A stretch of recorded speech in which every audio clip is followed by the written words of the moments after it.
علم الإنسان ما لم يعلم نحمده ونصلي ونسلم على سيدنا ومولانا محمد رسوله النبي الأمين المكين الحنين الكريم الرؤوف الرحيم بسم اللہ الرحمن الرحیم۔ معزز سامعین و ناظرین، آج ہم اپنے سلسلہ وار گفتگو کا دوسرا ایپیسوڈ ہے، جس میں علم کے ہی حوالے سے ہم اسلامی تاریخ کے باب اول کے چند اوراق کا مطالعہ کرنا چاہیں گے۔ آپ کو یاد ہوگا کہ اس سے قبل پہلے لیکچر میں نے قرآن مجید کی ان 5 آیات کریمہ کے حوالے سے جو غار حرا میں سب سے پہلے حضور علیہ السلام پہ نازل ہوئی، علم کی اہمیت اور علم کے تصور کو اور اسلام کی کلچر میں اور اسلام کی تاریخ میں علم کی ہمہ جہت اور وسیع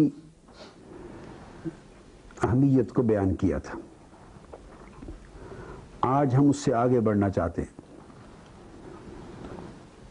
قرآن مجید اس بات پہ گواہ ہے کہ اللہ تبارک و تعالیٰ نے جب اپنا ایک رشتہ حضور نبی اکرم صلی اللہ علیہ وآلہ وسلم سے بیان فرمایا تو وہ بھی رشتہ علم سب سے زیادہ فوقیت کے ساتھ بیان کیا۔ ارشاد فرمایا وَعَلَّمَكَ مَا لَمْ تَكُنْ تَعْلَمْ وَكَانَ فَضْلُ اللَّهِ عَلَيْكَ عَظِيمًا۔ اور اے حبیب مکرم صلی اللہ علیہ وآلہ وسلم، اللہ نے آپ کو ہر اس چیز کا علم عطا کر دیا جو آپ نہیں جانتے تھے، اور اتنا وسیع اینڈ لیس علم آپ کو عطا کر دینا اور آل ایمبریسنگ نالج سے آپ کو بہراور کر دینا، یہ اللہ کا فضل عظیم ہے۔ پھر قرآن مجید میں یہ بھی فرمایا گیا، سورہ رحمان آپ پڑھتے اور سنتے ہیں، الرحمن علم القرآن خلق الانسان علمہ البیان۔ باری تعالیٰ نے اپنے رحمان ہونے کے بیان کے ساتھ قرآن کے علم دینے کو سگنیفیکنٹلی بیان کیا، اور پھر انسان کی تخلیق کے ساتھ علم بیان کو ذکر کیا۔ تو گویا اللہ تبارک و تعالیٰ نے اپنے جو امپورٹنٹ ڈیوائن ایٹریبیوٹس ہیں ان کا جو ذکر کیا ہے، اس میں بھی علم کا حوالہ سب سے غالب اور فائق ہے۔ پھر حضور علیہ السلام کا جو رشتہ امت کے ساتھ بیان کیا، اس میں بھی رشتہ علم کو اسٹیبلشڈ طریقے سے سپیریئر قرار دیا، اور فرمایا یتلو علیکم آیاتنا ویزکیکم ویعلمکم الکتاب والحکمہ ویعلمکم ما لم تکونوا تعلمون۔ 5 رشتے بیان کیے۔ یہ رسول صلی اللہ علیہ وآلہ وسلم تم پر قرآنی آیات کی تلاوت کرتے ہیں، آف کورس یہ بھی سورس آف نالج ہے۔ پھر تمہارا تزکیہ کرتے ہیں، سیلف پیوریفیکیشن، یہ اسپریچول اور مورل ٹریننگ کا پروسیس ہے۔ یہ بھی ان اے وے علم کی ایک برانچ ہے جو عمل تک لے جاتی۔ وَيُعَلِّمُكُمُ الْكِتاب، اور پھر ڈیوائن نالج تمہیں دیتے ہیں، کتاب کا علم تم تک کمیونیکیٹ کرتے ہیں۔ والحکمہ، اور حکمت، دانائی، وزڈم، سائنس، ریزننگ، اس کا علم تمہیں عطا کرتے ہیں۔ تو اس سے علم کا جو اسپیکٹرم ہے وہ براڈ ہو جاتا ہے۔ اور اس کے بعد فرمایا وَيُعَلِّمُكُمْ مَا لَمْ تَكُونُوا تَعْلَمُونَ، اور پھر جو کچھ تم نہیں جانتے، علم کی جس برانچ سے تم آشنا نہیں ہو، ان سارے علم کے میدانوں کے بیسکس اور فنڈامنٹلز تمہیں عطا کر دیتے ہیں۔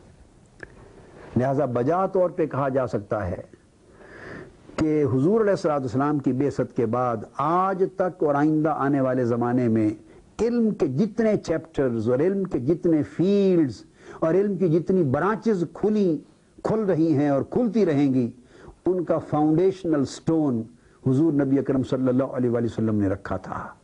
سو حضور علیہ السلام اس نئے دور تاریخ انسانی میں founder of knowledge, founder of modern knowledge ہے، خواہ وہ کسی بھی فیلڈ سے متعلق ہو۔ اب جو بات میں نے کہہ دی، جس آدمی کا مطالعہ قرآن اور حدیث کا اور اسلامک ہسٹری اور اسلامک کلچر کا پورا نہیں ہے، اور جس کو پختگی اور کمانڈ نہیں ہے نالج پر، ممکن ہے وہ یہ کہہ دے کہ یہ مسلمانوں نے ایک جذباتی بات گھڑ رکھی ہے، ایک عقیدہ ہے، مبالغہ آرائی کی ہے، ایگریویٹ کرتے ہیں، ایگزیجریشن کرتے ہیں، کہہ سکتا ہے کوئی شخص، غیر مسلم بھی کہہ سکتا ہے۔ ہم اس اعتراض کو، سوال کو انٹرٹین کرتے ہیں۔ اب ہم اس کا انالیٹیکل جواب دیں گے، اس کو سبسٹینشیٹ کریں گے تاریخی حقائق کے ساتھ، اس کے لیے ہسٹوریکل ایویڈنس دیں گے، اور وہ ایویڈنس جسے دنیا کا کوئی فرد، خواہ اس کا تعلق کسی بھی مذہب و کلچر سے ہو، ڈینائی نہ کر سکے، تاکہ یہ جو فیکٹ ہے یہ بیونڈ آل ڈاؤٹس اسٹیبلش ہو سکے۔ اور اس بات کے کہنے کا ایک میرا بنیادی مقصد یہ بھی ہے کہ آج کی نوجوان نسل، خواہ اس کا تعلق سرزمین پاکستان سے ہے، وہ پاکستان میں رہتے ہیں، یا آپ لوگ یورپ میں جس طرح آباد ہیں، یہیں پیدا ہوئے اور پاکستانی خاندانوں کی اولاد ہیں، یا ویسٹرن ورلڈ میں یا ایسٹرن ورلڈ میں کہیں بھی پاکستانی قوم رہتی ہے، اور ان جنرل جہاں بھی مسلم امہ رہتی ہے، مسلمان نیو جنریشنز، وہ آج مغربی مادی تہذیب، ثقافت اور سائنس اور ٹیکنالوجی کی ترقی کی وجہ سے ان کے اوپر ایک ذہنی اور نفسیاتی مرعوبیت کا کنسپٹ غالب ہے، مرعوبیت ہے۔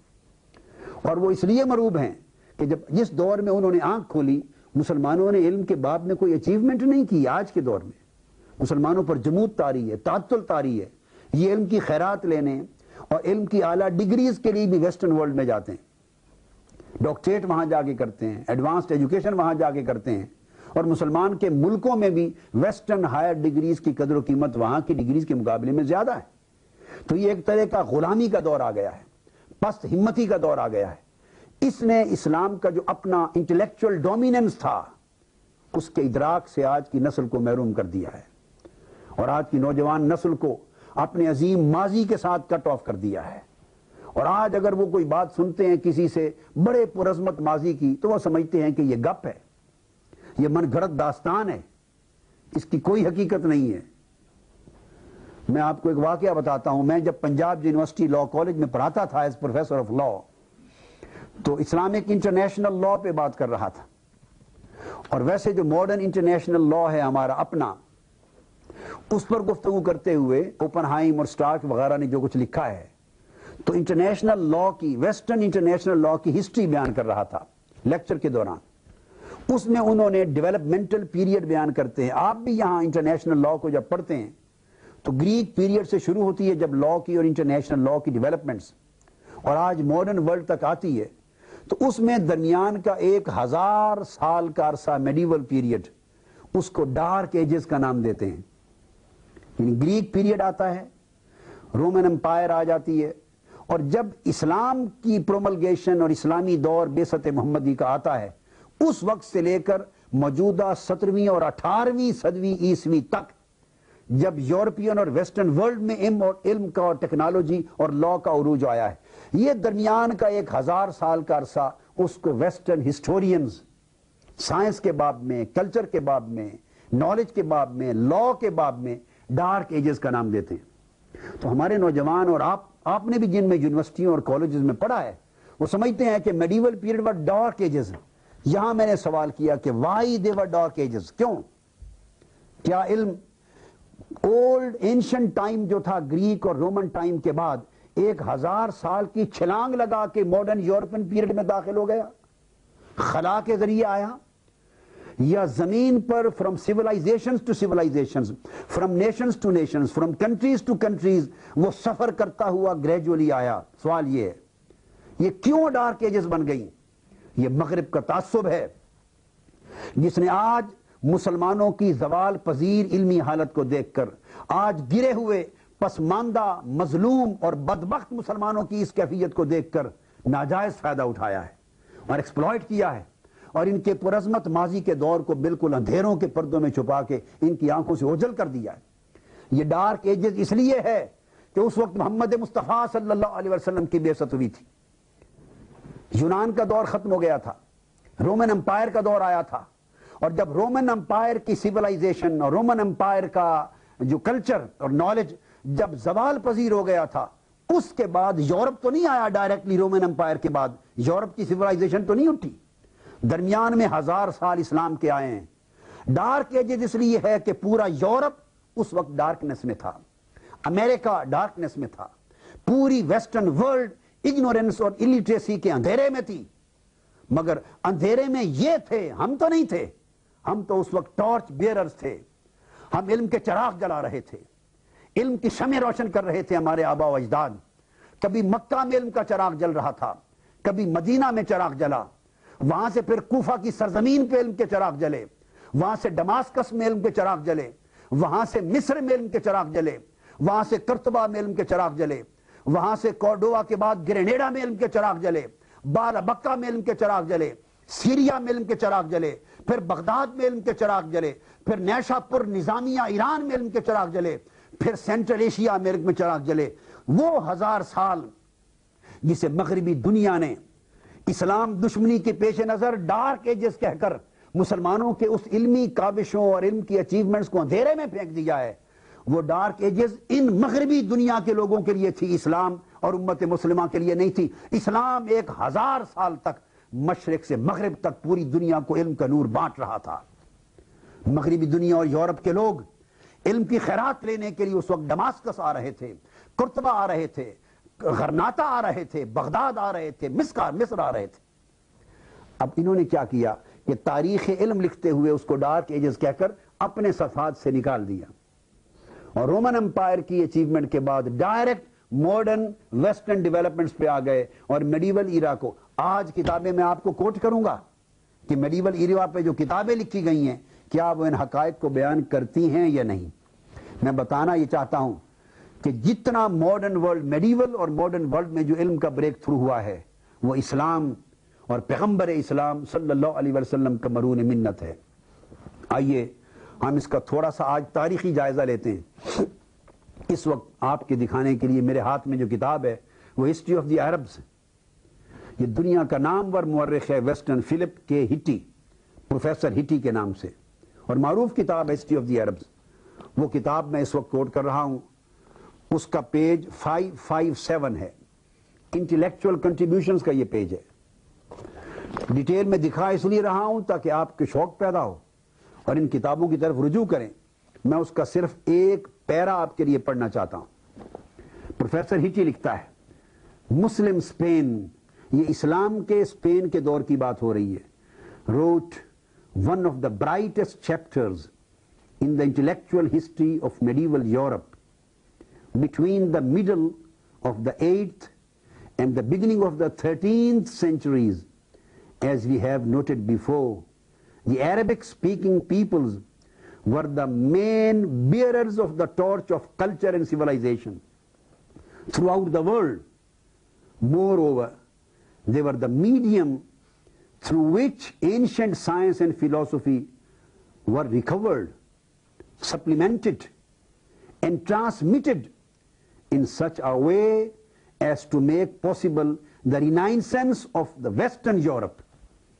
In all this, Arabic Spain had a large share. اب اس اعتراف حقیقت کے بعد میں نہیں سمجھتا کہ جو بات میں نے ابتدائی تھیسس کے طور پہ کہی ہے اس میں کوئی شک رہ جائے.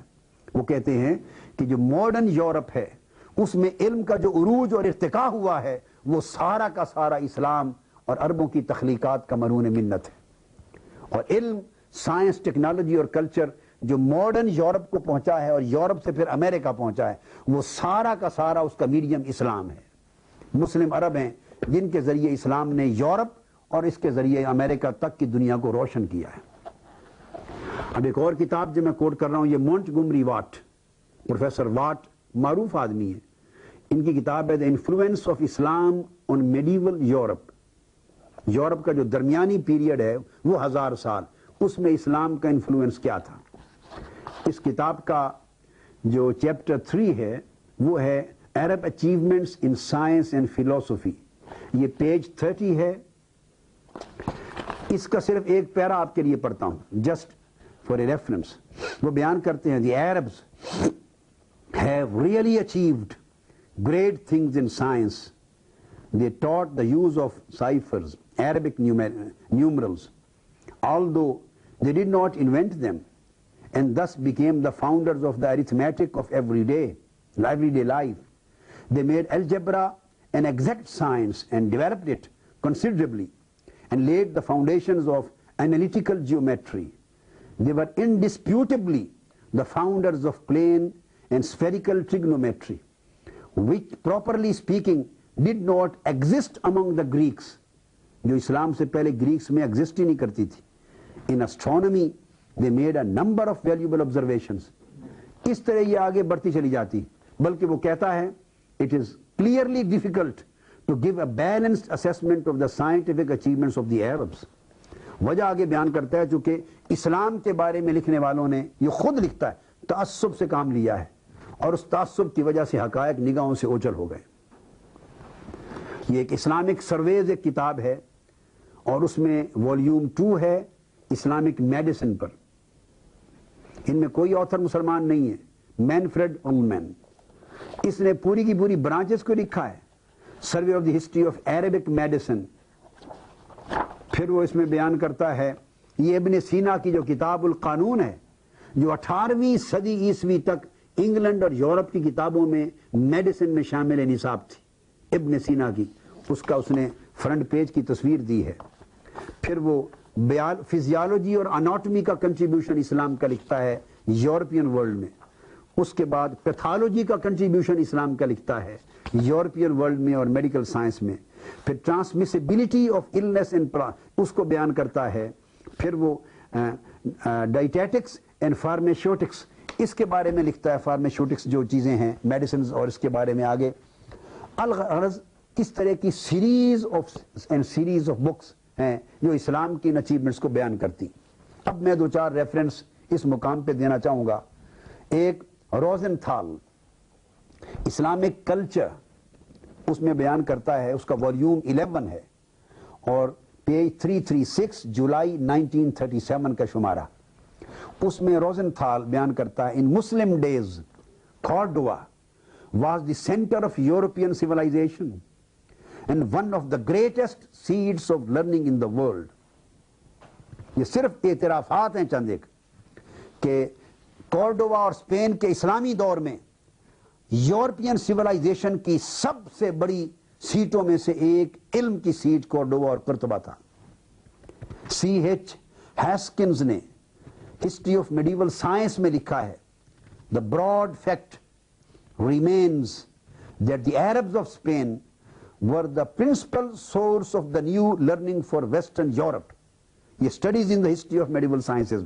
وہ کہتا ہے یہ براڈ فیکٹ ہے کہ یورپ کے اندر جتنا علم اور سائنس آئی ہے اس کا جو بیسک پرنسپل سورس تھا وہ اسلامک اسپین تھا. بیرنز نے ہسٹری آف ہسٹوریکل رائٹنگز میں لکھا ہے in many ways the most advanced civilization of the Middle Ages was not a Christian culture at all, but rather the civilization of the peoples of the faith of Islam. وہ کہتے ہیں کہ یہ بات طے شدہ ہے کہ وسطانی دور میں ان 1000 سال کے عرصے میں مغربی دنیا اور یورپ کی دنیا میں سائنس, ٹیکنالوجی, کلچر, سیولائزیشن کا جتنا فروغ ہوا ہے, علم کو جتنی ترقی ملی ہے, اس کی بنیاد اور اس کا سورس کرسچن کلچر نہیں تھا بلکہ مصطفیٰ کا کلچر تھا, اسلامک کلچر تھا. اور اس کی ایک واضح دلیل کے طور پہ کچھ ریفرنس میں آپ کو دینا چاہوں گا.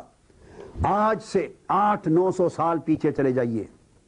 ابن ہوکل نے بیان کیا, ابن ہوکل وہ بیان کرتا ہے کہ عربوں مسلمانوں میں ایجوکیشن اور لٹریسی کی حالت یہ تھی کہ ایک چھوٹا سا شہر تھا سسلی, آج بھی موجود ہے.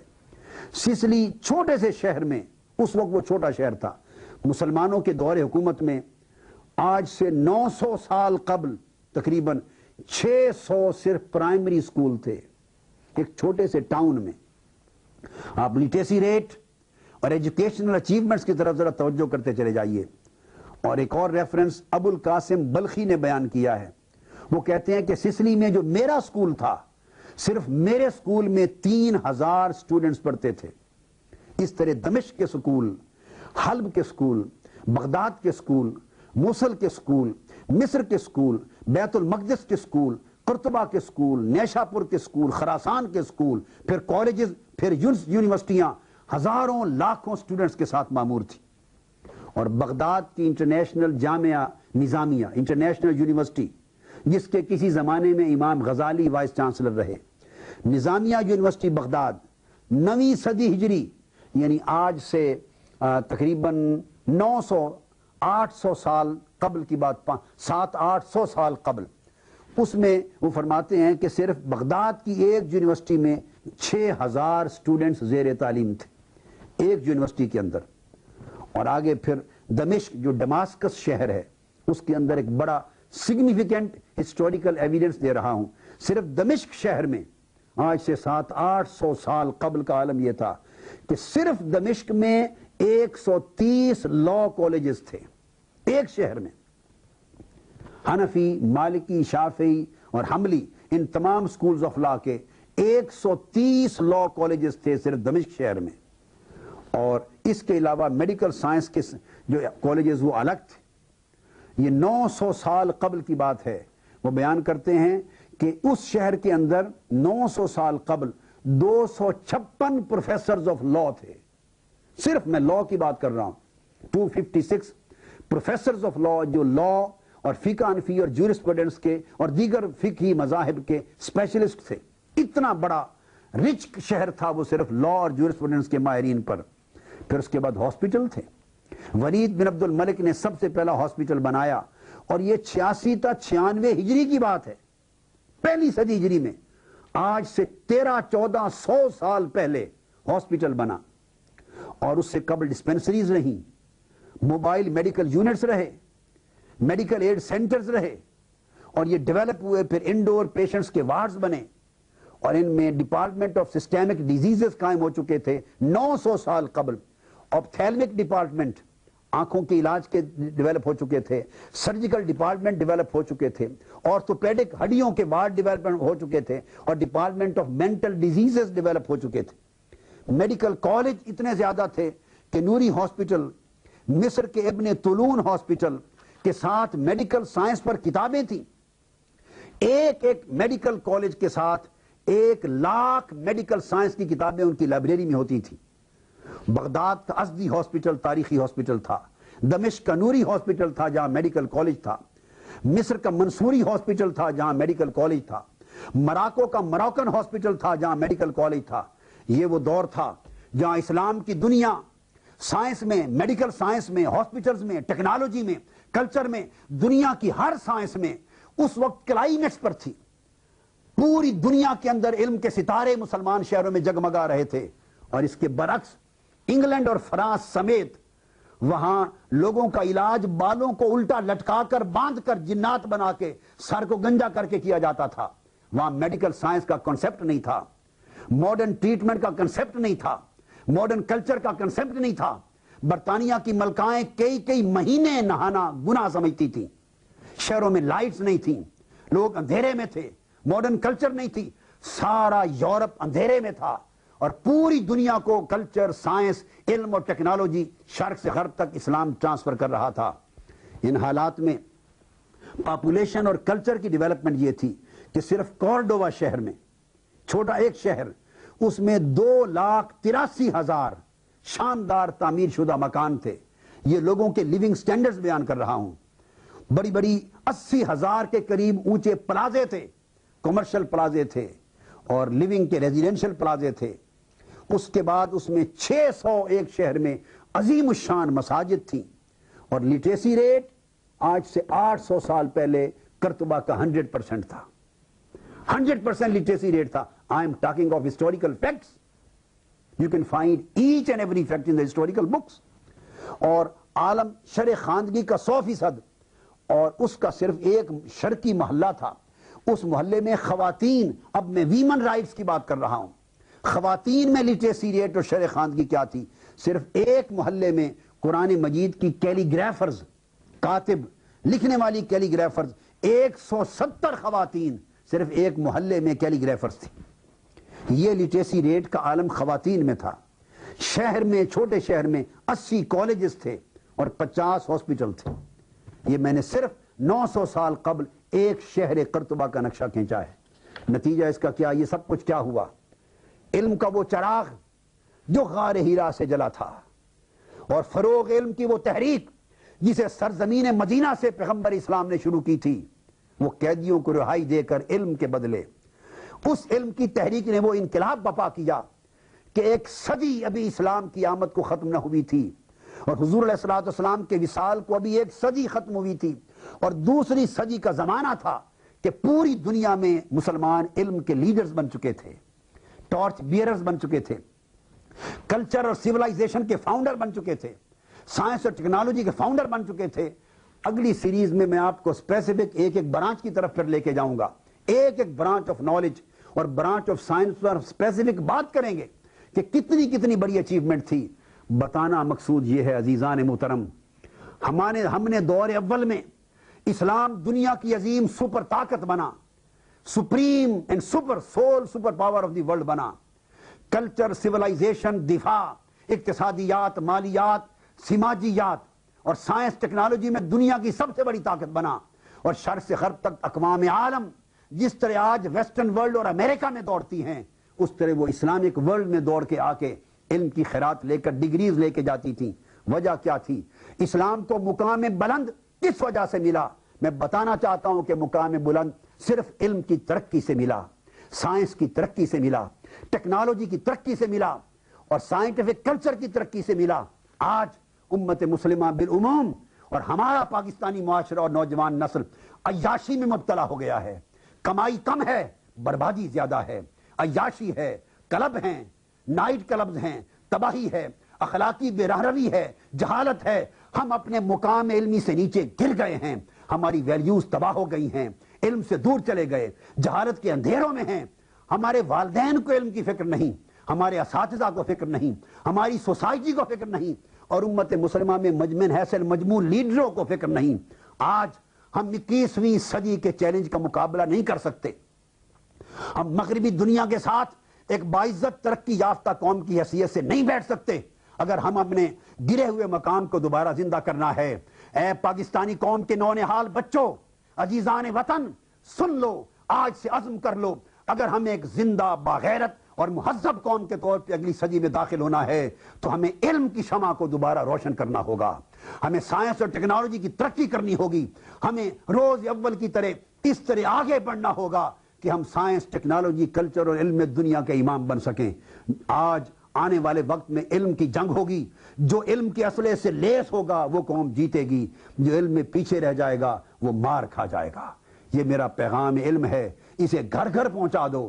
اور پاکستانی قوم کو سرخرو کرنے، پاکستانی قوم میں پوری مسلم ورلڈ کو لیڈ کرنے کا پوٹینشل موجود ہے، کیپیبلٹی موجود ہے. پاکستانی قوم کے بچوں کے پاس وہ ٹیلنٹ ہے جو دنیا کی کسی قوم کے پاس شاذ ہوگا، مگر ضرورت اس ٹیلنٹ کو ایکسپلوئٹ کر کے چینلائز کرنے کی ہے. اور میرا پیغام اس پوری قوم کو فقط یہ ہے کہ علم کی شمع کو ہاتھ میں اٹھا لو، علم کے اسلحہ کو ہاتھ میں اٹھا لو. دنیا کی کوئی طاقت تمہیں دنیا فتح کرنے سے روک نہیں سکتی. اللہ پاک ہمیں اپنی مدد و نصرت سے نوازے اور علم کی ترقی کی عظیم محنت کے ساتھ ہمیں بہرایاب فرما دے. والسلام علیکم ورحمۃ اللہ وبرکاتہ.